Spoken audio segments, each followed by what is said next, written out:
जय माता दी। कैसे हैं आप सभी। मैं आपका और अपने इस यूट्यूब चैनल पर स्वागत करती हूँ। आई होप आप लोग सुखी और स्वस्थ होंगे।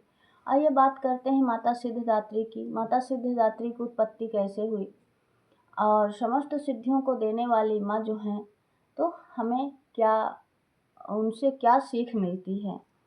देवी पुराण के अनुसार माँ सिद्धिदात्री अपने भक्तों पर कृपा करती हैं, उन्हें सभी सिद्धियाँ प्रदान करती हैं। माँ की कृपा से ही भगवान शिव ने असीम शक्तियाँ प्राप्त की थी। तो आइए सुनते हैं माँ सिद्धिदात्री की इस अनोखी कथा को। नवरात्रि का त्यौहार हिंदू धर्म में 9 देवियों का मनाया जाता है। इस त्यौहार में देवी दुर्गा के 9 रूपों की पूजा की जाती है, जिनमें से एक सिद्धिदात्री है। सिद्धिदात्री अवतार। सिद्धि का अर्थ है शक्तियों का होना और दात्री का अर्थ है दाता, विधाता, जो अलौकिक शक्तियाँ और पुरस्कार देती हैं। माँ सिद्धिदात्री को देवी पार्वती का 9वां रूप माना जाता है।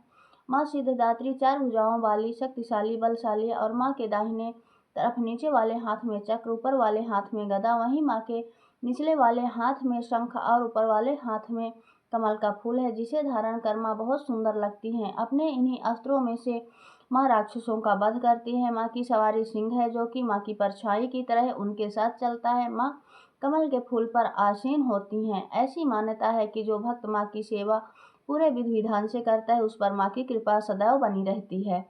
ऐसी मान्यता है कि भगवान शिव का आधा शरीर माँ सिद्धिदात्री से जुड़ा हुआ है। एक समय की बात है जब ब्रह्मांड में केवल अंधेरा था, तब माँ कुसमुंडा, जिनकी पूजा नवरात्रि के चौथे दिन की जाती है, उन्होंने त्रिदेव यानी भगवान शिव, भगवान ब्रह्मा और भगवान विष्णु की रचना की और इन्हें सृष्टि के निर्माण का कार्य दिया। तब ब्रह्मा जी को सृष्टिकर्ता, विष्णु जी को पालनकर्ता और शिव जी को संहारकर्ता का कार्य सौंपा गया। एक बार शिव जी ने माँ कुसमुंडा से प्रार्थना की और उनसे उन्हें पूर्णतः प्रदान करने की विनती की। तभी माँ कुसमुंडा ने एक और देवी की रचना की, जिन्हें सिद्धिदात्री यानी सिद्धियों की प्रदाता कहा जाता है। माँ सिद्धिदात्री ने शिव को 8 यानी अष्ट सिद्धि के साथ 18 सिद्धियों का आशीर्वाद दिया। इन 18 में न केवल अष्ट सिद्धि यानी 8 सिद्धियां शामिल थी, बल्कि 10 और सिद्धियां भी शामिल थी, जो भगवान कृष्ण द्वारा परिभाषित माध्यमिक सिद्धियां थीं। इसके बाद भगवान ब्रह्मा जी को ब्रह्मांड में जीवन बनाने के लिए एक पुरुष और एक महिला की जरूरत थी। इसीलिए माँ सिद्धिदात्री ने स्वयं को भगवान शिव के आधे शरीर से जोड़ लिया। शिव का वह रूप जहाँ पर आधे स्त्री और आधे पुरुष हैं, अर्धनारीश्वर कहलाया। माँ सिद्धिदात्री की रामनवमी के दिन पूजा की जाती है। माँ सिद्धिदात्री की पूजा केवल मनुष्य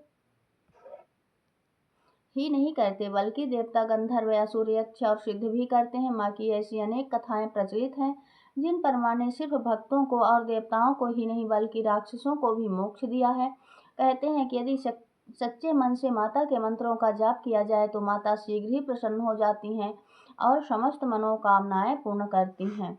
माता का मंत्र है ओम देवी सिद्धिदात्राय नमः, अर्थात ओमकार के समान मोक्ष प्रदान करने वाली और सभी को कई प्रकार की सिद्धियां देने वाली माता सिद्धिदात्री की कृपा हमेशा हम पर बनी रहे। हम उन्हें बारंबार नमन और वंदन करते हैं। माँ के कई मंदिर भारत में कई जगहों पर मौजूद हैं। इनमें से सबसे लोकप्रिय ज्वाला मंदिर है, जो उत्तर प्रदेश के पटना में है।